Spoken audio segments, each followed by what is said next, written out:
Us llegiré un fragment del llibre Em diuen Tano, escrit per la Lola Casas i il·lustrat per en Joan Turo.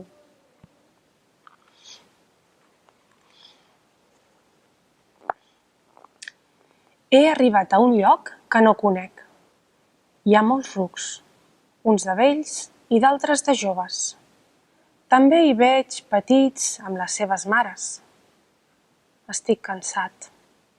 Tinc els ulls lleganyosos, els unglots malmesos, el pèl embullat. Unes persones amables tenen cura de mi. «Nois, un altre més a la colla! Benvingut, amic!», ha dit un company ruc. La meva feina ha canviat.